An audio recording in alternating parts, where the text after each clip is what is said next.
ध्यान देना, चैप्टर का पूरा नाम पहले समझते हैं।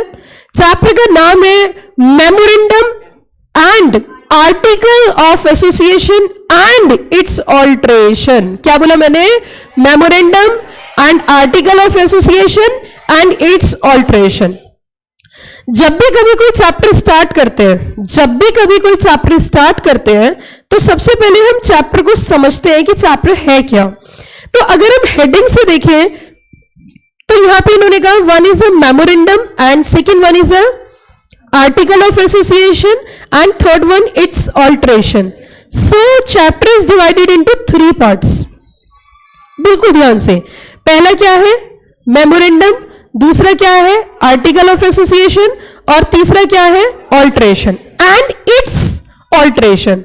मतलब सबसे पहले हम समझेंगे मेमोरेंडम क्या होता है, मेमोरेंडम कैसे तैयार होता है, आर्टिकल क्या होता है, आर्टिकल कैसे तैयार होता है, और जब हम ये समझ लेंगे सब कुछ, फिर हम देखेंगे कि इसके अंदर ऑल्ट्रेशन लॉ के हिसाब से किस तरीके से किया जाता है। सबसे पहले हम देखेंगे, मैम आप ये बताइए, क्योंकि रूट मैप है चैप्टर का, इस चैप्टर के अंदर हमें ऐसे कितने सेक्शंस हैं जो हमारे काम आएंगे। तो इस चैप्टर के अंदर जो हम सेक्शन का प्रयोग करेंगे कंपनीज एक्ट 2013 का, क्या मैं बोल सकती हूँ कंपनीज एक्ट 2013, जो सेक्शन यूज करेंगे, section number 3, section number 4, section number 5, section number 13, section number 14 और सेक्शन नंबर 2। और मुझे ऐसा लगता है ये चैप्टर जब मैं स्टार्ट करूंगी, तो मैंने आपसे कहा था, हालांकि आपने कभी पढ़ा नहीं है, लेकिन आपको फीलिंग आएगी पढ़ा, जैसे ये पढ़ा सुना, लेकिन एक्चुअल में आपने पढ़ा नहीं है। तो अगर हम सेक्शन 2 की बात करें, तो जल्दी से मुझे बताइए, सेक्शन 2 कंपनीज एक्ट के अंदर इतना सारा मैंने आपको पढ़ा दिया, 8-10 घंटे बेसिक पढ़ाया है सिर्फ, जिसमें मैंने आपको बेसिक कॉन्सेप्ट्स क्लियर करे। आप मुझे बता सकते हो सेक्शन 2 के अंदर क्या होती है? बहुत ही अच्छा जवाब, और सुन के मन मुग्ध हो गया, वाह वाह वाह वाह, बहुत अच्छे। तो सेक्शन 2 के अंदर होती है डेफिनेशंस। अगर किसी बच्चा के 99% मार्क्स है, 98% मार्क्स है, और वो ब्रिलियंट बच्चा है, और वो अगर सीएस में पास हो जाता है, it's not a big deal. लेकिन एक बच्चा ऐसा है जिसके 40 या 45% नंबर है, 50% नंबर है, और वो हमारी क्लास का पार्ट है, और वो पास हो जाता है, वो एक बड़ी बात है। एक होशियार बच्चा जरूरी नहीं कि हमारे पढ़ाने से ही पास होता है, वो खुद से भी पास हो सकता है, लेकिन एक एवरेज बच्चे को लेकर जाना, उसे ऊंचा उठाना और उसे जीरो से हीरो बनाना, ये अपने आप में एक टास्क होता है। तो चलिए जल्दी से, तो मुझे ऐसा लगता है मेरी क्लास के सभी बच्चों को, तमाम बच्चों को सेक्शन 2 की नॉलेज है कि सेक्शन 2 के अंदर हम पढ़ेंगे डेफिनेशन, और सेक्शन 2 जो डेफिनेशन होती है उसे बोलते हैं इंटरप्रिटेशन क्लॉज। क्या बोलते हैं? इट मींस एक बात तो साफ हो गई है, मेमोरेंडम की डेफिनेशन सेक्शन 2 में होगी, आर्टिकल ऑफ एसोसिएशन की डेफिनेशन सेक्शन 2 में होगी। मैम हमारा दिमाग थोड़ा खराब हो गया। मैंने कहा कैसे? मैम आप तो सेक्शन 4 और 5 पढ़ा रही थी। मैंने कहा था सेक्शन 4 के अंदर एमओए के अंदर कंटेंट्स क्या है ये बताता है, लेकिन डिफाइन तो कौन से सेक्शन में होगा? सेक्शन 2 में। समझ में आ गई बात? तो इट मींस अब हम चलते हैं सेक्शन नंबर 3 की ओर, और सेक्शन 3 हमें क्या समझाता है? सेक्शन 3 बिल्कुल सही बात, सेक्शन 3 में हमें पढ़ने हैं मिनिमम नंबर ऑफ मेंबर्स। एक कंपनी को चलाने के लिए, कंपनी स्टार्ट करने के लिए शुरुआती दौर में कम से कम कितने मेंबर होने चाहिए। तो सेक्शन 3 ने अलग अलग कंपनीज बताई कि सबसे पहली बात करते हैं ओपीसी, 1% कंपनी, दूसरी है एक प्राइवेट कंपनी, और तीसरी है public company.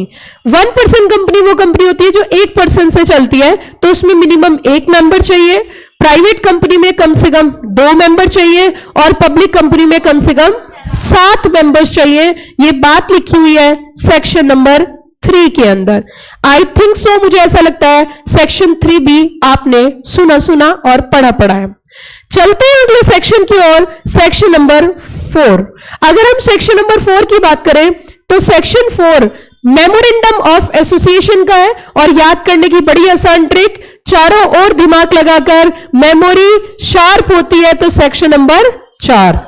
It mean section 4 के अंदर हम पढ़ेंगे कंटेंट ऑफ MOA। फिर हमारा एक बड़ा सुंदर सा गाना है, जहां जहां तू होगा मेरा साया तेरे साथ होगा, आगे आगे MOA होगा और पीछे पीछे AOA होगा। उसी के साथ जैसे पीछे पीछे की बात होती है कि 7 समुंदर पार मैं तेरे पीछे पीछे, तो उसी के पीछे कौन है? Section number 5। 5 के बाद सीधा जंप करते हैं हम सेक्शन नंबर 13 की ओर। और जब हम सेक्शन नंबर 13 की ओर बच्चों जाते हैं तो सेक्शन 13 हमें क्या समझा रहा है? Section 13 alteration. मैंने कहा था हिंदुस्तान के अंदर 13 शब्द अच्छा नहीं माना जाता, चेंजेस, बदलाव, कुछ ऑल्टर करना।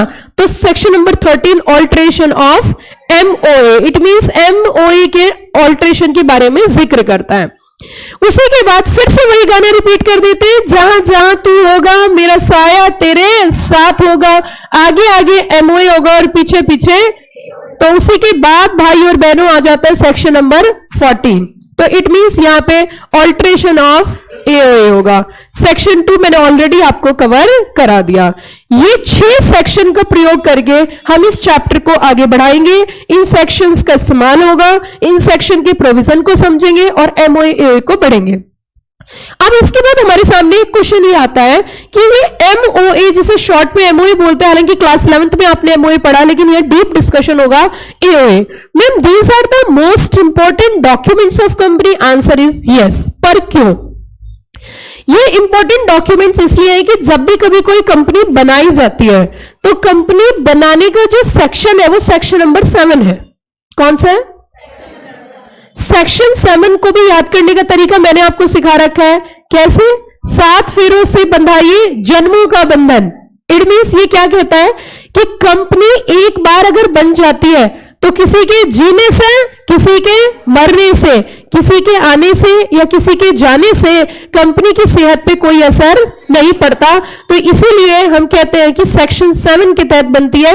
और आपने एक फीचर कंपनी की सुनी होगी, परपेचुअल सक्सेशन। वो यही कहती है कि company goes on forever, it does not affect by the birth और death of a natural person और बाय द बर्थ और death of a members of a company. Members may come, members may go, but company goes on forever and forever. Are you got the point? So हमने कहा जब section 7 की हम बात करते हैं तो एक कंपनी बनाने के लिए कितने सेक्शन का इस्तेमाल किया जाता है वो भी हम डिस्कशन करते हुए चलते हैं। एक कंपनी को बनाने के लिए सबसे पहले हमें सेक्शन 3 का ध्यान रखना पड़ता है। किसका? सेक्शन 3। देखो मैंने आपसे कहा था कि जब मैं क्लास पढ़ाऊंगी तो पहले तो आपको सेक्शन सिखाऊंगी और फिर आपका थोड़ा बेस स्ट्रांग करके आपको एडवांस लेके जाऊंगी, क्योंकि इस पेपर की इंटेंशन जो है इंस्टीट्यूट की वो है एक्सपर्ट नॉलेज। क्या है? Expert knowledge. तो जब हम एक कंपनी इनकॉर्पोरेट करेंगे तो सबसे पहले हमें ध्यान होना चाहिए सेक्शन नंबर 3 के प्रोविजन। सेक्शन 3 आप सब बच्चों को क्लियर है। हमें नॉलेज होनी चाहिए सेक्शन 4 के प्रोविजन, हमें नॉलेज होनी चाहिए सेक्शन 5 के प्रोविजन, हमें नॉलेज होनी चाहिए सेक्शन नंबर 7 और हमें नॉलेज होनी चाहिए सेक्शन नंबर 12। आज मैं आपके साथ एक नया सेक्शन ऐड कर रही हूं, that is the section number 12। Section 12 हमें बताता है कि कंपनी के पास रजिस्टर्ड ऑफिस होनी चाहिए। सेक्शन 12 में जिक्र होता है। तो बच्चों बिल्कुल आम तरीके से समझिए, जब एक कंपनी बनाई जाती है तो सबसे पहले कंपनी की हिस्ट्री जानी जाती है। कंपनी क्या है, कंपनी कैसे चलेगी, कंपनी के अंदर कितने लोग होंगे, कंपनी की पूंजी क्या होगी, कंपनी की जगह क्या होगी, कंपनी कितनी कैपिटल के साथ स्टार्ट होगी, ये तमाम चीजें पता होनी चाहिए किसको? रजिस्ट्रार ऑफ कंपनी को। कंपनी बनाने के लिए कुछ डॉक्यूमेंट्स तैयार किए जाते हैं और वो डॉक्यूमेंट्स लेकर जाए जाते हैं किसके पास? आरओसी के पास। आरओसी अगर सेटिस्फाइड होती है, अगर आरओसी सेटिस्फाइड होती है तो इशू करती है certificate of incorporation. It means as a company secretary आपको ये चैप्टर इसलिए पढ़ाया जा रहा है कि जब आप एक कंपनी का इनकॉर्पोरेशन करोगे तो आपको ये सारे डॉक्यूमेंट्स प्रैक्टिकली तैयार करके अपने क्लाइंट को हैंडओवर करने हैं और अपने क्लाइंट के लिए कंपनी इनकॉर्पोरेट करने में यूज करनी है। इसीलिए इंस्टीट्यूट ऑफ कंपनी सेक्रेटरीज ने आपकी बुक में चैप्टर दे रखा है कि हमारे स्टूडेंट को यह भी पता होना चाहिए डॉक्यूमेंट्स बनते कैसे हैं और हमारे स्टूडेंट्स को यह भी पता होना चाहिए इन डॉक्यूमेंट्स में चेंजेस किस तरीके से और ऐसे कौन से सेक्शन है जिनका पालन करके चेंजेस किए जाते हैं। क्लियर? All clear? तो अब सबसे पहले तो हमने कहा important documents of company, that is the memorandum of association and the article of association. अब सबसे पहले हम बात करेंगे एमओए की। मैम एमओए शॉर्ट में नाम दिया गया एमओए। अब मैं यहां पे आपको पूरा इसके बारे में याद कराती हूं। हमने कहा मेमोरेंडम ऑफ एसोसिएशन कुछ इस तरीके से होता है जैसे कि इंसान की जन्म कुंडली होती है, उसी प्रकार से कंपनी की जन्म कुंडली एमओए के अंदर होती है, या एमओए इज जन्म कुंडली ऑफ अ कंपनी। नाउ अब इसके अंदर क्या क्या कंटेंट्स होते हैं वो हम समझते हैं। इसके अंदर जो कंटेंट्स होते हैं वो मैं एक स्टोरी के रूप में आपको पूरा याद कराती हूं। पूरी स्टोरी है एक, और उस स्टोरी के माध्यम से हम इसे पूरा लर्न करेंगे। कैसे, जरा सुनो। तू नाम वाम की चिंता मत कर, और मजा आए तो वाह वाह जरूर करना। बहुत सीरियस हो गया, 1 घंटा हो गया सीरियस हुए, बिल्कुल सीरियस होकर पढ़ रहा है। तू नाम वाम की चिंता मत कर, बोलो वाह वाह। आवाज नहीं आई, जोर से बोलो। तू नाम वाम की चिंता मत कर, बोलो वाह वाह। उस जगह पहुंच, उस जगह पहुंच, तेरा उद्देश्य क्लियर होना चाहिए, तेरा उद्देश्य क्लियर होना चाहिए। अगर तेरे ऊपर कोई मुसीबत आई तो मेरे पास पूंजी की कोई कमी नहीं है। अगर तेरे ऊपर कोई मुसीबत आई तो मेरे पास पूंजी की कोई कमी नहीं है, ठीक है। और अकेला रहा तो मैं तेरे साथ रहूंगा, स्टेप बाय स्टेप। नाम वाम की चिंता मत कर, नेम क्लॉज। नाम वाम की चिंता मत कर, नेम क्लॉज। उस जगह पहुंच, उस जगह पहुंच मतलब क्या है? उस जगह पहुंच, registered office clause, situation clause, address clause. तेरा उद्देश्य क्लियर होना चाहिए, उद्देश्य means object clause. Got the point? उसके बाद तेरे ऊपर कोई मुसीबत आई, लाइबिलिटी क्लॉज। समझ में है? पूंजी की कोई कमी नहीं है, कैपिटल क्लॉज। अकेला रहा तो मैं तेरे साथ रहूंगा, नॉमिनेशन क्लॉज। क्या बोला मैंने? अकेला कौन सी कंपनी में होता है? बहुत ही वंडरफुल आंसर है, ओपीसी क्लॉज। ओपीसी कंपनी में एक ही मेंबर है, एक ही मेंबर था और एक ही मेंबर रहेगा। क्या मैं आपसे आउट ऑफ बॉक्स जाके क्वेश्चन पूछ सकती हूँ? आउट ऑफ बॉक्स जाके क्वेश्चन पूछ रही हूं, शायद आपको पता है नहीं पता है, डोंट नो, लेकिन पूछ लेती हूं। ओपीसी कंपनी में डायरेक्टर कितने होते हैं? मिनिमम डायरेक्टर और मैक्सिमम? ब्रिलियंट बच्चों, आपका लेवल देखते हुए मैंने इस चैप्टर को स्टार्ट किया है। मुझे पता है कि जितना चीजें फर्स्ट चैप्टर में, हालांकि बहुत कुछ सेकंड में भी है, लेकिन लिंकिंग से मुझे पढ़ाना है, लिंक करते हुए पढ़ाना है, ताकि आप पढ़ो भी और आपको फील भी ना हो। ड्राइविंग भी मैं बिल्कुल ऐसे ही करती हूँ, बिल्कुल ऐसी ड्राइविंग भी करती हूँ, क्योंकि जो भी मेरे साथ, टचवुड में अपनी तारीफ नहीं कर रही, लेकिन जो भी मेरे साथ कभी 200 किलोमीटर 300 किलोमीटर बैठ के गया, उसे फील नहीं होता कि ब्रेक लगे है या गियर चेंज हुआ है या झटका लगा है। कुछ लोग तो गाड़ी ऐसे चलाते हैं, ऐसा लगता है गाड़ी के बाहर ही गिर जाएंगे जाके, बहुत तेज ब्रेक, बहुत तेज गियर चेंज करते, गाड़ी हिला देते हैं। तो हमें अपने सिलेबस को भी ऐसे ही चलाना है, मतलब सिलेबस हमारा चलेगा और आपको फील भी नहीं होगा कैसे धीरे धीरे धीरे धीरे हम आगे बढ़ गए। Got the point? तो कौन सी वाली, स्पीड से चलाओगे धीरे धीरे? दोनों तरीके से चलेगा और आपको पता नहीं चलेगा। ठीक है, आप सुनिए, ध्यान दीजिए, प्लीज ध्यान दीजिए। अगर हम बात करें मेमोरेंडम ऑफ एसोसिएशन की, तो हमने कहा इसके अंदर डिफरेंट डिफरेंट क्लॉजेस होते हैं, जैसे कि name clause, situation clause, object clause, capital clause, liability clause and nomination clause. OPC के बारे में मैं इसलिए जिक्र कर रही हूं क्योंकि जब भी हम कोई पॉइंट का डिस्कशन करते हैं तो ओपीसी जिक्र जरूर आता है।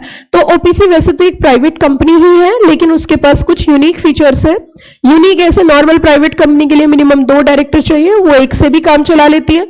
नॉर्मल प्राइवेट कंपनी में मिनिमम 2 मेंबर चाहिए और वो एक से काम नहीं चलाती, एक ही रहता है, एक से ज्यादा कभी हो ही नहीं सकता। क्लियर? You all clear? यहां तक बात समझ में आई? मे आई प्रोसीड फॉर नेक्स्ट?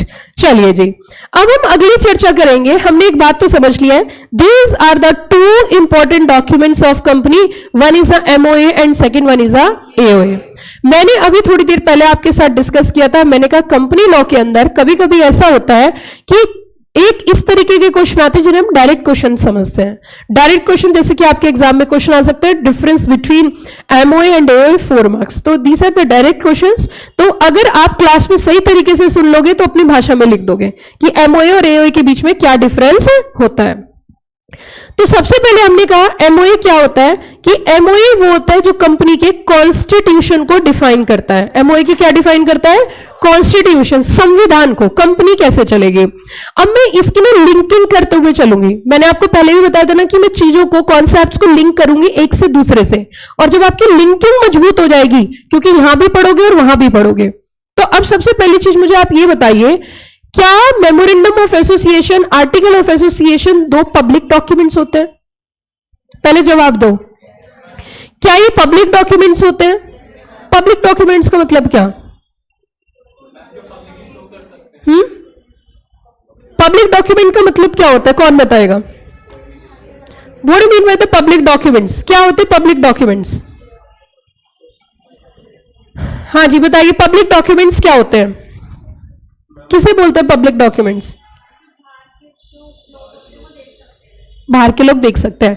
सबसे पहली चीज तो मैं आपसे बोलना चाहूंगी कि आपको किसी बच्चे को किसी तरीके से भी शर्माना नहीं है, जिसने करी शर्म उसके फूटे करम।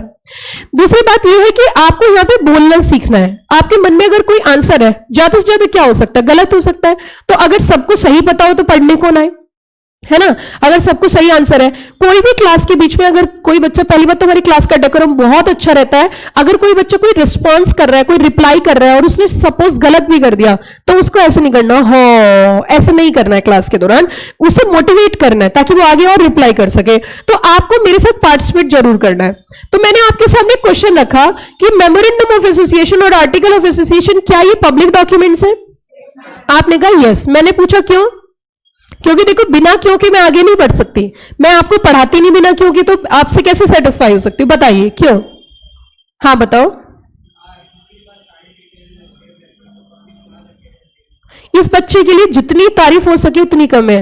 तारीफ करूं क्या उसकी, है ना? तो इस बच्चे के लिए जोरदार ताली हो जाए, उसने सटीक आंसर दिया। जोरदार ताली हो जानी, बहुत अच्छा जवाब, wonderful answer and a beautiful answer. सुनिए ध्यान से, जो भी डॉक्यूमेंट्स हम प्रिपेयर करते हैं और वो डॉक्यूमेंट्स हम आरओसी को फाइल करते हैं, तो जब वो आरओसी के पास चले जाते हैं तो आरओसी उन्हें सेव कर लेती है। दो तरीके की ऑफिसेज होती है। मैं लिंक करते हुए आगे बढ़ूंगी इस चैप्टर के दौरान। जो इससे पहले दो चैप्टर है वो ऑटोमेटिक आपके कवर हो जाएंगे। पहली चीज, जब हम आरओसी को वो डॉक्यूमेंट्स फाइल करते हैं तो आरओसी की एक होती है फ्रंट ऑफिस, एक होती है बैक ऑफिस। क्या होती है? जोर से बोलो, क्या होती है? फ्रंट ऑफिस और बैक ऑफिस। ऑटोमेटिकली वो डॉक्यूमेंट्स वहां पर जाकर क्या हो जाते हैं? वहां जाकर क्या हो जाते हैं? सेव हो जाते हैं। जब वो डॉक्यूमेंट्स वहां जाके सेव हो जाते हैं, तो अगर मैं हूं, सपोज मैं हूं और मैं किसी कंपनी का एमओए जानना चाहती हूं, देखना चाहती हूं, तो मैं आरओसी की साइट पे जाकर देख सकती हूं। परंतु कैसे? जैसे समझिए, मान के चलिए मैं कंपनी सेक्रेटरी इन प्रैक्टिस हूं, ये झूठ नहीं है, सच है, ठीक है। अब मैं एज ए प्रैक्टिसिंग सीएस, मेरे पास एक वर्क आया कि एक्स लिमिटेड को एक्वायर करना चाहते हैं मिस्टर ए, ठीक है। और जो डील फाइनल हुई है, वो डील फाइनल हुई है 10 करोड़ में। कितने करोड़ में? 10 करोड़ रुपीस। अब 10 करोड़ की डील है। उन्होंने कहा मैम हम ये कंपनी खरीदना चाहते हैं। मैंने कहा ठीक है, तो हमें इस कंपनी की तमाम हिस्ट्री चाहिए, कंपनी क्या है, कैसे काम करती है, किस तरीके का काम होता है। और अगले जो शब्द मैं बोलूंगी ना, उसे सुनते ही भूल जाना, क्योंकि आपके लेवल नहीं, वो सीएस प्रोफेशनल में पढ़ाया जाता है, लेकिन समझा देती हूं। बता दूं? चलिए ठीक है। क्या होता है कि जब डील फाइनल की जाती है, तो इसे बताने से पहले मैं कुछ और बताती हूं, इसे समझाने से पहले। जैसे कई बार आप दुकान से फल खरीदने जाते हो, फ्रूट्स लेने जाते हो, तो हम फ्रूट्स लेने गए, सपोज हम अमरूद खरीदने गए। अमरूद जानते हो इंग्लिश में क्या बोलते हैं? ओ सॉरी, गवावा, ठीक है। आप गवावा खरीदने के लिए गए, और जब हम गवावा खरीद रहे हैं तो उसने हमें बोला कि 80 रुपीज केजी है, 80 रुपीज केजी। तो हमारा एक डायलॉग होता है, बहुत महंगे दे रहा है, ठीक है, नहीं मेरे 80 रुपए किलो है। आपको, अब कुछ लोग बहुत स्ट्रेट फॉरवर्ड होते हैं, आपको लेने हैं तो लीजिए, नहीं लेने हैं तो मत लीजिए, लेकिन पैसे कितने? 80। अब ऐसी स्थिति में सामने वाला जरूर खरीदता है ना। लेकिन जैसे उसने अमरूद उठाया, एक उठाया, दो उठाया, देखा क्या उसके अमरूद खराब है, बीच बीच में से कहीं से ब्लैक, कहीं से स्पॉट है। उसने तुरंत उठा के कहा देखना खराब है ये, 80 रुपए किलो आप बता रहे हो। तो अब दुकानदार बोलता है ठीक है कोई बात नहीं, 65 दे दो। क्यों बोला उसने 65 दे दो? अब उसके भाव ढीले क्यों हुए? क्योंकि हमने उसके अंदर क्या निकाल दी? कमी ढूंढ के निकाली है। बिल्कुल इसी तरीके से जब एक कंपनी एक्वायर की जाती है, खरीदी जाती है, तो एक डील फाइनल होती है। लेकिन वो जो डील फाइनल होती है, यहां तुमने अमरूद को उठा के बता दिया अमरूद में काला है, कीड़े है, फलाना ढिकाना, लेकिन एक कंपनी में कीड़े हैं, काली है, आंख पीली है, कैसी है, उसे हमें देखने के लिए एक प्रोफेशनल की जरूरत होती है, और प्रोफेशनल होता है कंपनी सेक्रेटरी। तो कोई भी एक्वायरर जब जाएगा तो वो पहले किसके पास जाएगा? कंपनी सेक्रेटरी, और वो कहेगा जी इसमें बताओ आप। तो कंपनी सेक्रेटरी इन प्रैक्टिस इसके बदले चार्ज करता है पैसे, डिपेंड अपॉन द वर्क और client and branding of a CS. CS किस लेवल पे काम कर रहा है, उसकी ब्रांडिंग कैसी है। जितने ज्यादा अच्छा काम होता है उससे जस्ट डबल पैसे लेने चाहिए। जब एज ए प्रोफेशनल वर्क होता है तो हमें अपने पैसे कम नहीं करने चाहिए। क्यों? इसके पीछे लॉजिक ये है, आज इतनी कम उम्र में 17-18 साल के बच्चे कितनी मेहनत कर रहे हैं, सब दुनिया मौज कर रही है, आप यहां बैठ के पढ़ रहे हो, एक कुर्सी में बैठे बैठे कमर दुख जाती है, शाम तक पढ़ते हो। तो अपना भी टाइम आएगा, आपका भी टाइम आएगा। तो जब टाइम आएगा तो फिर आप ऐसे धीरे से स्लोली या हल्के में किसी को नहीं लोगे। क्यों? क्योंकि वो आपकी मेहनत की प्रोफेशनल फीस है। अब देखिए, तो उसके बदले प्रोफेशनल अपने पैसे चार्ज करता है। इसके लिए बोलते पब्लिक स्क्रूटनी। क्या बोलते हैं? Public scrutiny. आरओसी की साइट पे पब्लिक इंस्पेक्शन हो जाता है, उसका एक चार्जेस पे करने पड़ते हैं आरओसी को, और उतने देर के लिए आपके लिए अवेलेबल होता है उस कंपनी के सारे फॉर्म, क्या कर सकते हो, डाउनलोड कर सकते हो। Are you got the point? क्या बोलते हैं? Public inspection. जब पब्लिक इंस्पेक्शन हो जाता है बच्चों, तो पब्लिक इंस्पेक्शन होने के बाद पता चलता है क्या कि अमरूद में कीड़े हैं या काट के काम चल सकता है या बिल्कुल काम चलेगा ही नहीं, बकवास है। तो अब जो डील फाइनल हुई, तो डील फाइनल होने के बाद या तो डील ब्रेकर होती है या डील डाइल्यूटर होती है या डील क्वेश्चनर होती है। अगर भगवान की दुआ से आप सीएस प्रोफेशनल में पहुंचे तो आप जरूर पढ़ोगे। सीएस प्रोफेशनल में ड्यू डिलिजेंस के अंदर टर्म्स पढ़ाए जाते हैं, डील ब्रेकर, डील डाइल्यूटर और डील क्वेश्चनर। ये क्या होते हैं? पता चलता है कंपनी ने फॉल्ट से फॉल्ट्स कर रखे हैं, कॉन्ट्रावेंशन ही कॉन्ट्रावेंशन है, और पेनल्टी जो होगी वो जेल के रूप में होगी, सजा मिलेगी जी, सजा मिलेगी। क्या मिलेगी? Deal breaker. कोई भी मिस्टर क्यों लेगा उस कंपनी को? कंपनी खरीदते ही उसे सजा हो जाएगी, तो इसे क्या बोलेंगे? Deal breaker. एक होती है डील डाइल्यूटर। डील डाइल्यूटर मतलब थोड़ा बहुत दिक्कत है, सॉल्व हो सकती है, पेनल्टी देनी पड़ेगी तो पैसे कम हो जाएंगे डील के। एक होती है डील क्वेश्चनर, कोई ज्यादा खास प्रॉब्लम नहीं है। ये तीन चीजें कौन बताता है? सीएस। कब बताता है? पब्लिक इंस्पेक्शन के बाद। अब सुनो, जो भी डॉक्यूमेंट्स हम आरओसी को फाइल करते हैं, वो डॉक्यूमेंट्स क्या बन जाते हैं? Public document. क्या बन जाते हैं? जल्दी बताओ, क्या बन जाते हैं? अब लिंकिंग सुनो, मैं आपको इस लेवल तक स्टैंड कर दूंगी कि आपको देखने से लगेगा, आपसे बात करने से लगेगा कि आपका लेवल एक्चुअल में बहुत हाई है। हमने कहा एमओए और AOA, these two documents are public document, yes और नो? अगर कोई भी कंपनी के साथ डील करेगा तो वो इन दो डॉक्यूमेंट्स को पढ़ सकता है। पढ़ सकता है, नहीं पढ़ सकता है? और अगर उसने पढ़ने के बाद भी, फिर से सुनना, अगर पढ़ने के बाद भी उसमें कोई कमी रही तो उसके लिए जिम्मेदार वो खुद होगा, कंपनी जिम्मेदार नहीं होगी। इसे बोलते हैं बच्चों डॉक्ट्रिन ऑफ कंस्ट्रक्टिव नोटिस। फिर से बोला मेरे साथ, 4 बार बोलना है टर्म। दूसरी बार, तीसरी बार और चौथी बार। क्या होती है डॉक्ट्रिन ऑफ कंस्ट्रक्टिव नोटिस? बताइए जल्दी से। डॉक्ट्रिन ऑफ कंस्ट्रक्टिव नोटिस ये कहती है कि कंपनी के अगर कोई पब्लिक डॉक्यूमेंट्स है, क्या है जरा बताना, कंपनी के अगर कोई क्या है, पब्लिक डॉक्यूमेंट्स है, तो पब्लिक डॉक्यूमेंट्स एक बार अगर जनता उन्हें पढ़ के कंपनी के साथ कोई भी कॉन्ट्रैक्ट करेगी और उसके अंदर किसी तरीके की अगर कोई प्रॉब्लम हो जाती है तो उसके लिए कौन लायबल नहीं होती? कंपनी लायबल नहीं होती। क्यों नहीं होती जरा बताना? कंपनी लायबल क्यों नहीं होती? Come on reply. क्योंकि कंपनी ने वो डॉक्यूमेंट्स क्या कर रखे हैं? पब्लिक कर रखे हैं, और कोई भी आके उन डॉक्यूमेंट्स की क्या कर सकता है बच्चों? स्टडी कर सकता है। तो इस डॉक्ट्रिन को क्या बोला जाता है? Doctrine of constructive notice. फिर से बताइए, एक बार और बोल दीजिए बस, डॉक्ट्रिन ऑफ कंस्ट्रक्टिव नोटिस। और ये किसके फेवर में जा रही है जरा बताना? कंपनी के। और किसके अगेंस्ट है ये डॉक्ट्रिन? आउटसाइडर्स के। इट मींस ये डॉक्ट्रिन जो फेवर करती है वो फेवर करती है कंपनी का, और ये जो अगेंस्ट है वो किसके अगेंस्ट है जरा बताना? आउटसाइडर्स के। इट मींस जब भी कभी आप कंपनी के साथ कोई डील करोगे तो पब्लिक डॉक्यूमेंट पढ़ने के बाद ही आपको डील करनी है, और अगर आप उसमें किसी प्रकार की कोई दिक्कत या कोई प्रॉब्लम कर देते हो तो उसके लिए कंपनी लाइबल नहीं होगी, कंपनी उसके लिए जिम्मेदार नहीं होगी। तो इसे बोलते बच्चों क्या? Doctrine of constructive notice. और ये लिंक कर दिया मैंने आपकी स्टडी से। चैप्टर नंबर 1 के अंदर doctrine of constructive notice, doctrine of ultra vires, doctrine of indoor management. I think so कुछ तो पता चल गया कंस्ट्रक्टिव नोटिस क्या होती है।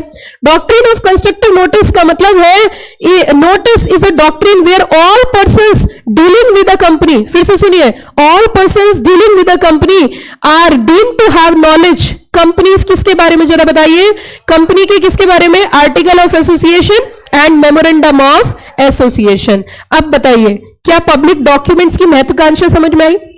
इसके साथ दो चीजें और लिंक कर दी मैंने, क्या क्या, एक डॉक्ट्रिन ऑफ कंस्ट्रक्टिव नोटिस, एक लिंक करा मैंने आरओसी की। ऑफिसेस दो तरीके की होती है, एक फ्रंट ऑफिस और दूसरी back office. This is a linking actually. Are you got the point everybody? So अब हमने कहा मेमोरेंडम ऑफ एसोसिएशन एक ऐसा डॉक्यूमेंट होता है जिसके अंदर कंपनी का कॉन्स्टिट्यूशन क्या होता है, डिफाइन। दूसरी जगह हम एमओए का कॉन्स्टिट्यूशन शब्द एक जगह और इस्तेमाल करेंगे। कहां इस्तेमाल करेंगे जरा मैं आपको बताती हूं। आपने सेक्शन 2 क्लॉज, मैं सेक्शंस का रेफरेंस दूंगी। सेक्शन 2 क्लॉज 42 के अंदर क्या है, foreign company, financial statements are given in section 2 clause 40। कभी कभी ऐसा होता है, तो सुनिए सेक्शन 2 क्लॉज 42 के अंदर डिफाइन है foreign company. If foreign company का मतलब क्या होता है, फॉरेन कंपनी क्या होती है? दूसरी लिंकिंग करने जा रही हूं।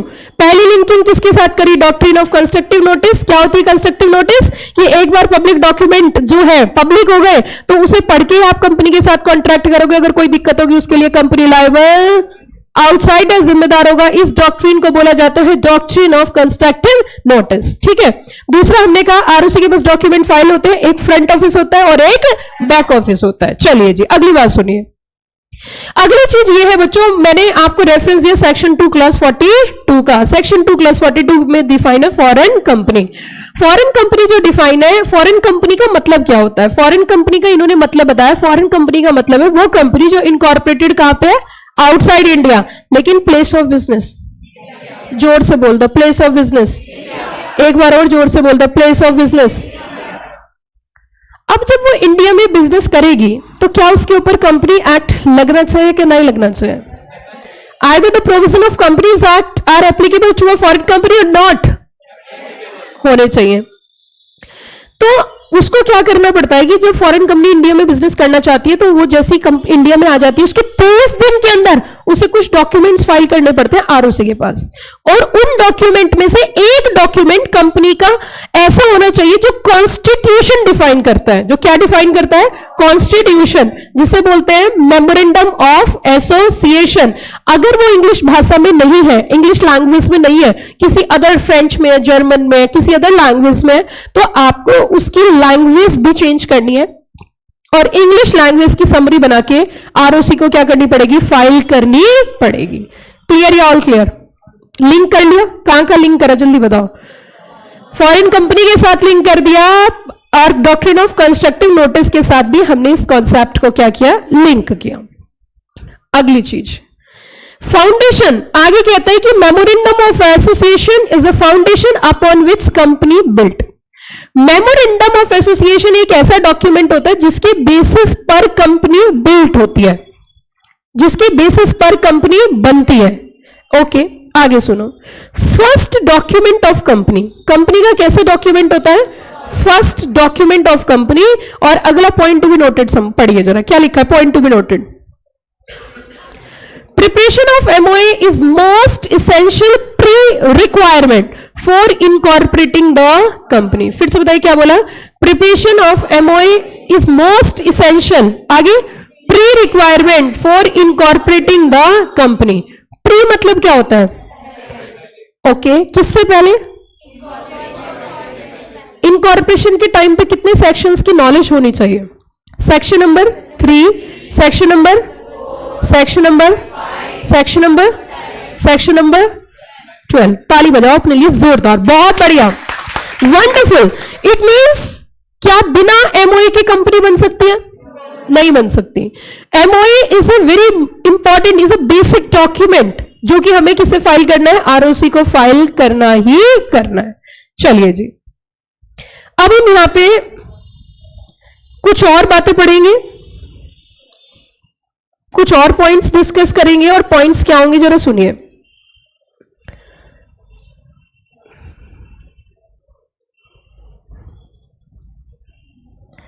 एमओए के अंदर एक और इंपॉर्टेंट बात मुझे बतानी है कि एमओए जो है, मेमोरेंडम ऑफ एसोसिएशन जो है, मेमोरेंडम ऑफ एसोसिएशन बेसिकली एक ऐसा डॉक्यूमेंट होता है जहां पे कंपनी की पावर्स डिफाइन होती है। क्या डिफाइन होती है? एक बार और बोल दो, क्या डिफाइन होती है? ओके। अब जब कंपनी की पावर इसके अंदर डिफाइन की जाती है तो क्या इसके बाहर जाकर भी कोई काम हो सकता है? बोलो जल्दी से, क्या कंपनी के बाहर जाके कोई काम किया जा सकता है? नहीं किया जा सकता। क्यों नहीं किया जा सकता? बोलो जल्दी से। कंपनी के बाहर जाकर, कंपनी के एमओए के बाहर जाकर कोई काम कर सकते हैं? कर सकते हैं?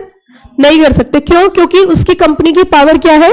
डिफाइन है। उसके बाहर जाके आप कोई भी काम, और गए तो क्या होगा? किसने बोला ये? जिसने बोला हाथ उठाओ। बहुत अच्छे। आपने खुद पढ़ा है? मैंने पढ़ाया? खुद पढ़ा है? खुद पढ़ा है? अच्छा चलो, मेरे लिए जोरदार तालियां बजाओ। बहुत अच्छे, बहुत बढ़िया। बच्चों, मेमोरेंडम ऑफ एसोसिएशन के अंदर कंपनी की पावर डिफाइन होती है और कोई भी उसके बाहर जाकर कोई भी काम या कोई भी कॉन्ट्रैक्ट, और अगर किया तो वो हो जाता है अल्ट्रा वायरस। क्या हो जाता है? ऐसे ही हमें एक डॉक्ट्रिन पढ़नी है, डॉक्ट्रिन ऑफ अल्ट्रा वायरस। क्या पढ़नी है? Doctrine of ultra. मजा आ रहा है? तो जब हम एक्चुअल में डॉक्ट्रिन्स पढ़ेंगे तो आपको बहुत क्या लगेगी कि जैसे हमने क्या कर लिया, पढ़ा और सुना। ठीक है जी। अब थोड़ा सा धीरे धीरे आगे बढ़ते हैं। बताइए अगला सेक्शन हमें कौन सा यूज करना है? Section number 2। सेक्शन 2 के अंदर डिफाइन किया गया section 2 clause 56। Section 2 clause 56, definition of MOA. अब सुनना, स्टेप बाय स्टेप डेफिनेशन को समझना। इन्होंने कहा देखिए मेरी क्लास को समझ वही बच्चा सकता है जिसके पास पेशेंस हो, क्योंकि जिस दिन आप ये सारा कंपनी एक्ट मेरे साथ पढ़ लोगे आप किसी को भी पढ़ा सकते हो। लिंकिंग करनी आनी चाहिए आपको। क्या ऐसा फील हो रहा है कि ये थ्योरी है? Law is a pure theory जैसा लग रहा है? कैसे सब्जेक्ट लग रहा है बताइए प्रैक्टिकली? ऐसे कितने बच्चे जो क्लास के बाहर गए पढ़ते हुए? क्या आपको ऐसी फीलिंग आ रही है? 1.25 घंटा हो चुका है, 1-1.25 घंटा पढ़ते हुए ऐसा लगा?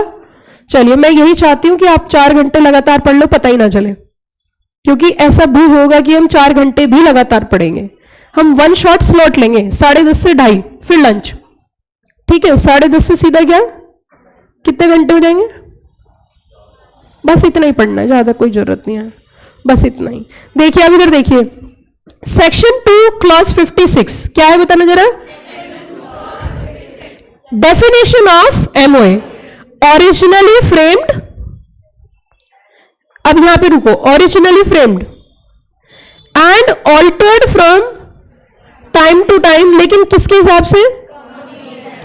ओरिजिनली फ्रेम्ड का मतलब क्या हुआ? ओरिजिनली फ्रेम्ड का मीनिंग क्या हुआ? लाइव वाले बच्चे क्या हाल चाल है? मैम वही हड्डी वही खाल है। अच्छा हाँ जी, लाइव स्टूडेंट्स क्या हाल चाल है? लाइव में जो बच्चे पढ़ रहे हैं, क्या हाल चाल है उनके? बच्चों बताइए इसका मतलब क्या होगा? ओरिजिनली फ्रेम्ड, इसका मीनिंग, इसके मायने क्या है? Originally framed, as originally framed and altered from time to time, इसका मतलब क्या हुआ? बोलो इसका मतलब क्या, इसका मीनिंग क्या है? As originally framed and altered from time to time, definition में लिखी है ये शब्द। ओरिजिनली फ्रेम्ड क्या? बिल्कुल सही। क्या बोला, दोबारा बोलो। ताली बजाओ इस लड़की के लिए, क्या बात है, बहुत ही अच्छा, बहुत ही अच्छा जवाब बेटा आपका, बहुत ही वंडरफुल जवाब, बहुत ही सुंदर और खूबसूरत जवाब। मुझे एक्सपेक्ट नहीं कर सकती मैं कि इस लेवल पे बच्चा इतने अच्छे जवाब दे सकता है। इसका पूरा का पूरा क्रेडिट जाता है बच्ची को।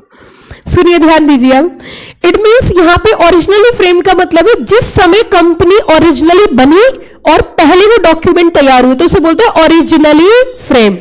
इसका मतलब डेफिनेशन ने हमें एक चीज तो बता दिया है कि मेमोरेंडम ऑफ एसोसिएशन में ऑल्टरेशन कर सकते हैं। डेफिनेशन में ये लिखा है ना कि मेमोरेंडम का मतलब है originally framed and altered from time to time. अच्छा, जब आप डेफिनेशन पढ़ोगे तो आप एक पॉइंट पकड़ लोगे, कौन से वाला जरा बताना कौन सा पॉइंट पकड़ा करोगे? जल्दी जल्दी बताओ फटाफट से, कौन सा पॉइंट होगा जब आप उसे पकड़ लोगे? कौन सा होगा जरा बताना। डेफिनेशन पढ़ते हो क्या पॉइंट पढ़ोगे? मैंने आपको सिखाया तो है अभी। Very good answer. It means जब भी कभी आप डेफिनेशन पढ़ोगे तो उस समय आप डेफिनेशन को पढ़ते ही समझ जाओगे कि इसकी इंटरप्रिटेशन क्या होनी है, ये मीन्स है या इंक्लूड्स है। तो आपके हिसाब से एमओई की डेफिनेशन मीन्स होनी चाहिए, इंक्लूड्स होनी चाहिए? मैं पूछ रही हूं क्या होनी चाहिए, मीन्स या इंक्लूड्स? जल्दी बताओ, मीन्स या इंक्लूड्स? हाउ मेनी स्टूडेंट्स है मीन्स होनी चाहिए और हाउ मेनी स्टूडेंट्स है मैम इंक्लूड्स होनी चाहिए? देखो यार, कुछ बच्चे ऐसे ना इधर नोटा वाले हैं। कितने बच्चे कहते हैं डेफिनेशन मीन्स से होनी चाहिए? मैं आपसे पूछ रही हूं क्या होना चाहिए, समझ रहे हो किस लेवल पे आप पहुंचे हैं? ओके। और कितने ऐसे बच्चे जो इंक्लूड्स वाले हैं? ऐसे थोड़ी हाथ होता है, तुम आशीर्वाद थोड़ी देर ऐसे उठाओ ना। हाँ, ओके। अच्छा, मीन्स वाला कौन बच्चा बताएगा मीन्स क्यों होनी चाहिए? मीन्स आपने बताया था ना, मीन्स क्यों होनी चाहिए? मीन्स किसने बोला था? मीन्स आपने बोला था। क्यों होनी चाहिए मीन्स?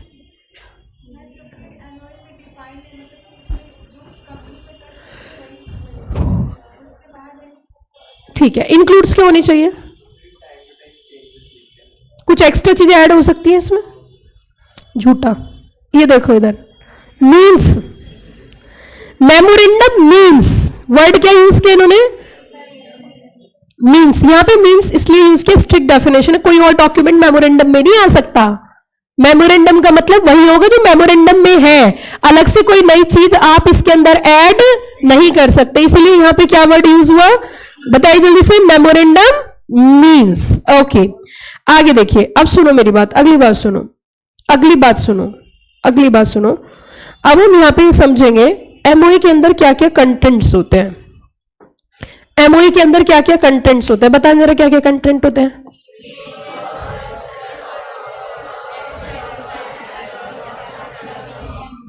ठीक है, इट मीन्स ये पूरी स्टोरी के थ्रू हमने लर्न कर लिया और हमें लर्न हो भी गया। स्टोरी के थ्रू हमने लर्न कर लिया ना, और हमें लर्न हो भी गया। स्टोरी क्या थी? तू नाम वाम की चिंता मत कर, उस जगह पहुंच, तेरा उद्देश्य क्लियर होना चाहिए। तेरे ऊपर कोई मुसीबत आई तो मेरे पास पूंजी की कोई कमी, अकेला रहा तो मैं तेरे साथ रहूंगा। ठीक है, अब सुनो जरा ध्यान से। अब यहां पे जब हम बात कर रहे हैं एमओई के कंटेंट की, तो हमने सबसे पहली बात करी नेम की, कि कंपनी का नेम क्या होना चाहिए, कैसे बनना चाहिए, क्या चीजें होती हैं। दूसरी पॉइंट हमने बात करी रजिस्टर्ड ऑफिस की। तीसरी ऑब्जेक्ट की, लायबिलिटी की, स्टेप बाय स्टेप। अब इसमें क्या होता है बच्चों, जब हम नेम की डिस्कशन करेंगे तो नेम का डिस्कशन करेंगे डीप। कैसा डिस्कशन करेंगे? Deep discussion of name clause. It means company का जब नाम रखेंगे तो उसके बारे में डीपली समझेंगे, प्रैक्टिकली समझेंगे। लेकिन उससे पहले एक चीज मैं आपको बता देना चाहती हूं कि मेमोरेंडम ऑफ एसोसिएशन के फॉर्मेट दिए गए हैं और वो आपको डिसाइड करनी है कि आपकी कौन सी कंपनी है। Either the company limited by share और a company limited by guarantee not having share capital, और limited by guarantee having share capital, unlimited company not having share capital, unlimited company having share capital. ठीक है बच्चों, तो ये अलग अलग तरीके की कंपनीज दी गई हैं, different different types of companies are given. So बच्चों, अगर हम बात करें अब यहां पे फॉर्मेट की, तो यहां पे मैं आपको लेके चलना चाहूंगी शेड्यूल 1 की ओर। कहां? क्या था शेड्यूल 1 में?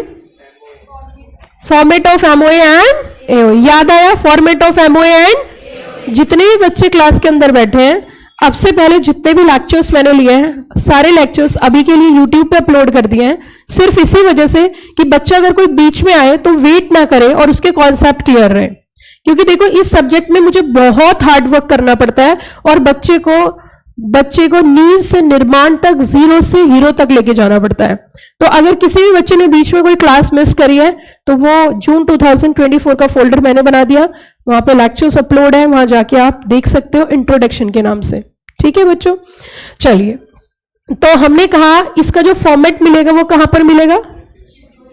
शेड्यूल 1 में। अच्छा सुनो, अब जब भी सपोज आपके पास कोई काम आया कंपनी बनने के लिए, हम प्रैक्टिकली सोचते हैं, आपके पास कोई कंपनी बनने आई तो आप उससे क्या पूछोगे? सबसे पहला क्वेश्चन आपका क्या होगा? कंपनी कौन सी बनवानी है, पब्लिक या? उसके हिसाब से आप रिक्वायरमेंट डिमांड करोगे कि मुझे ये चीजें चाहिए। सपोज हमने कहा जी प्राइवेट कंपनी बनानी है, तो प्राइवेट कंपनी में भी कौन सी बनानी है? Company limited by share, limited by guarantee, unlimited company having share capital या फिर नॉट हैविंग, ये पूछोगे उनसे। तीसरी चीज क्या रिक्वायरमेंट भेजोगे, क्या चाहिए आपको कंपनी बनाने के लिए? सोच के बताओ क्या चाहिए, सोच के बताओ। मैं क्लाइंट हूं आपका और मुझे प्राइवेट कंपनी बनवानी है, तो बताओ मैं आपको क्या क्या चीजें प्रोवाइड करूं? थोड़ा सा दिमाग पे जोर डालिए।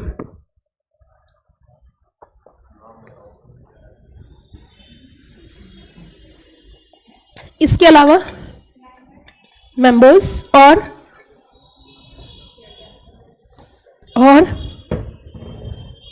डर क्यों रहे हो भैया? सिंपल सी बात है, वही सेक्शंस, उन्हीं सेक्शन की रिक्वायरमेंट पूछेंगे। कौन कौन से की? Section 3, section 4, section 5, section 7, section 12 पूछेंगे ना। तो एक और सेक्शन बीच में आ जाएगा, ऐड कर रही हूं एक और सेक्शन, धीरे धीरे ऐड कर रही हूं मैं। Section number 149। मैम 5वीं क्लास 4थी क्लास में 149 पे पहुंचा दिया मैम? हाँ, ऐसे ही पहुंचते हम। 149 मिनिमम नंबर ऑफ डायरेक्टर्स।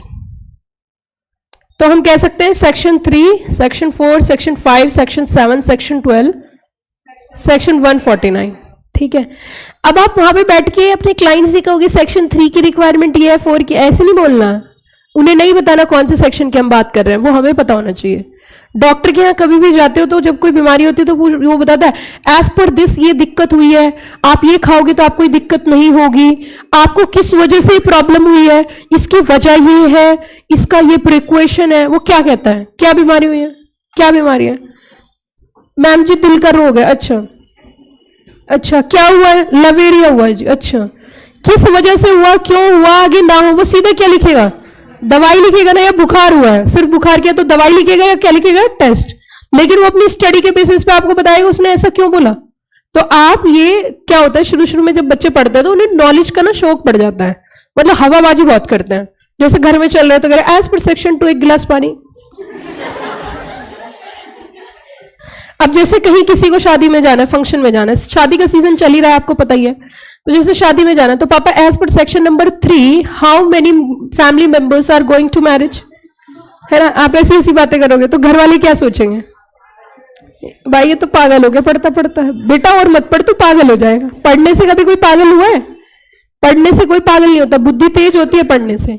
आपको क्यों पढ़ाया जाता है? क्या आपने कभी इसके बारे में पूछा? आपने कभी अपने पेरेंट्स से पूछा आप हमें क्यों पढ़ाना चाहते हो? रीजन क्या है पढ़ाने के पीछे? पढ़ाई क्यों करवाना चाहते हैं? आपने देखा होगा पुराने टाइम के राजा महाराजाओं की अगर हम हिस्ट्री उठाए तो पुराने समय के जो राजा महाराजा थे, बड़े बड़े राजा जिनके पास अथाह संपत्ति है, इसके तत्पश्चात भी वो अपने बच्चों को आश्रम पढ़ने के लिए भेजते थे और वह एक नॉर्मल जीवन जीते थे, without any facilities, without any luxury life. भगवान श्री राम की देख लीजिए, भगवान श्री राम को उनके भाइयों को ज्ञान प्राप्त करने के लिए वन भेजा गया था। आप अर्जुन और पांडवों को देख सकते हो, आप किसी की भी हिस्ट्री उठा लीजिए, ऐसा क्यों होता था? हमारे देश की एक बहुत अमीर फैमिली की बात करती हूं जो एक्चुअल में ही बहुत रिच है और रिच थे, और वो है गांधी फैमिली। पंडित जवाहरलाल नेहरू जी ने भी अपनी लड़की को कॉलेज भेजा था, स्कूल भेजा था, एक ऐसे कॉलेज जहां पे सब काम खुद ही किए जाते थे। वो चाहते तो उनके लिए हर लग्जरी लाइफ अवेलेबल करा सकते थे, लेकिन इसके बावजूद भी उन्होंने एक ऐसी जगह पढ़ने के लिए भेजा जहां अपने काम खुद करने पड़ते थे, सेल्फ वर्क करने पड़ते थे। और इसी वजह से आपने देखा इंदिरा गांधी जी कितनी फेमस हुई, कितनी ज्यादा नॉलेज, कितनी लीडरशिप, और ब्रेव लेडी जिसे बोलना चाहिए, वेरी ब्रेव, हाँ, आयरन लेडी बोल सकते हो। तो इट मीन्स ये सब चीजें होती नहीं है, सब करनी पड़ती हैं, ये सब चीजें करी जाती हैं। बच्चों को जब ज्यादा लग्जरी लाइफ मिल जाती है, बहुत लग्जरी वो जीवन जी लेता है, तो फिर वो नॉर्मल चीजों में एडजस्ट नहीं हो पाता, उसका एडजस्टमेंट हो ही नहीं पाता, वो एडजस्ट सर्वाइव नहीं कर पाता, उसे लग्जरी की आदत पड़ जाती है।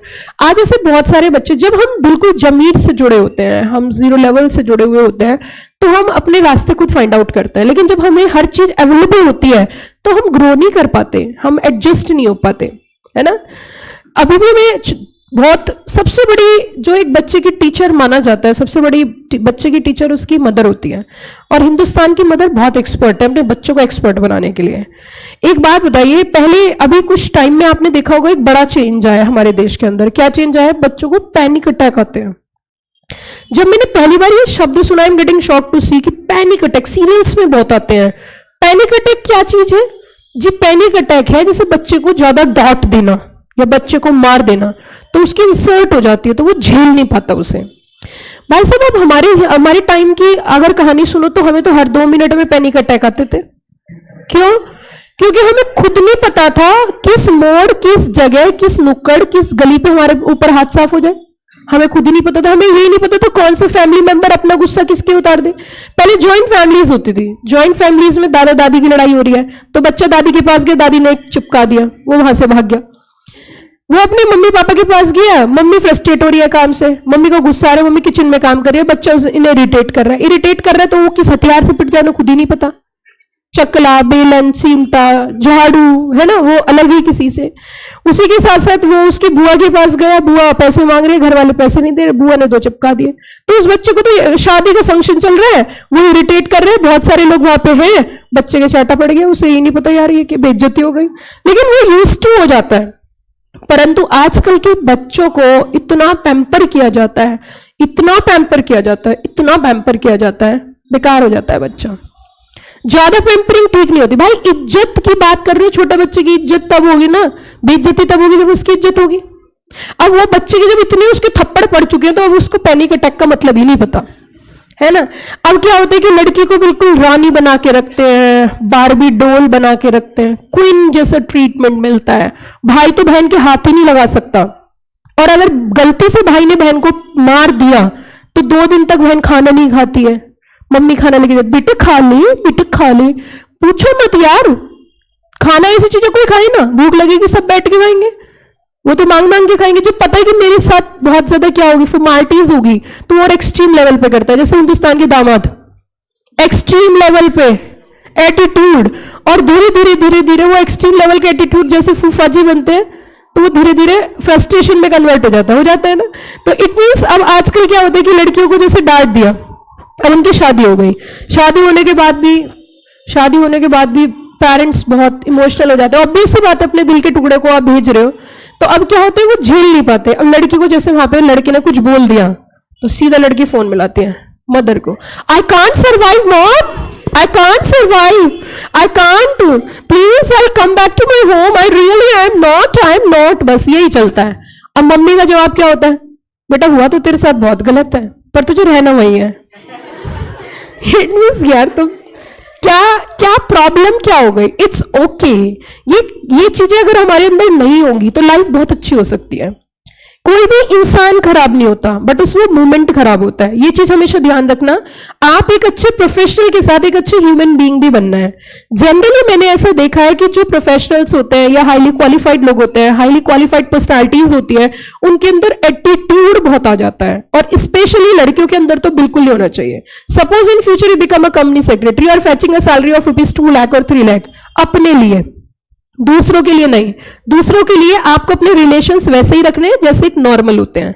आप कंपनी सेक्रेटरी हो तो प्रोविजन चलाओ, कंपनी में आके पैसे कमाओ, करोड़ों कमाओ, 2 करोड़ कमाओ, एडवाइस करो, एनसीएलटी के पिटीशंस में जाओ, एनसीएलटी में पिटीशंस करो, प्रिसाइडिंग ऑफिसर बनो, आईओटी करो, कंपनी के डायरेक्टर बनो, कंपनी के सीएफओ बनो, वहां दिखाइए ना अपनी नॉलेज।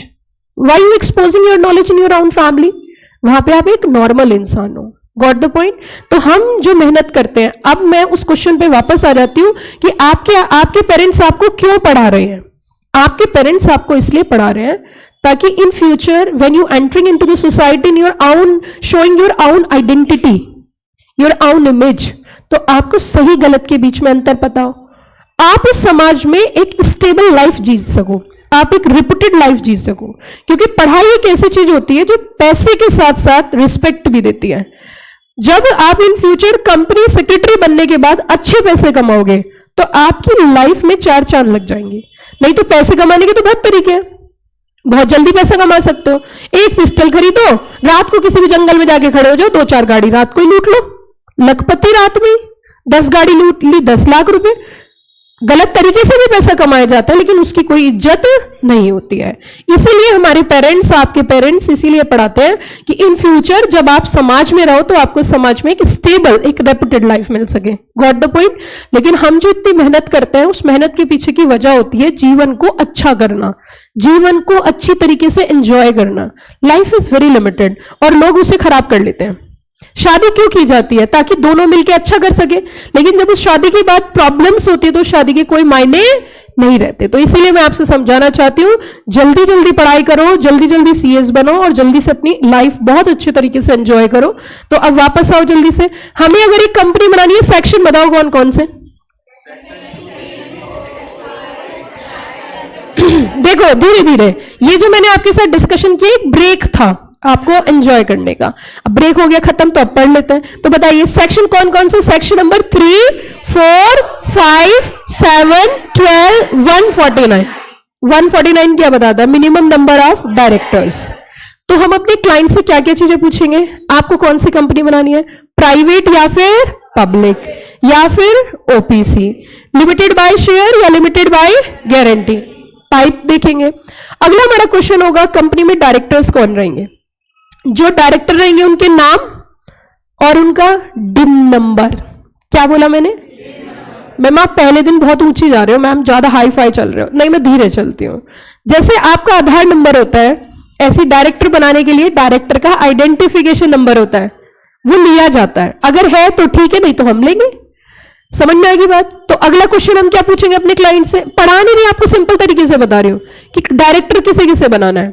फिर अगला क्वेश्चन, मेंबर्स कितने रहेंगे? मेंबर्स कौन कौन रहेगा? उनके नाम, कितनी कैपिटल लेके आएंगे, मिनिमम कैपिटल।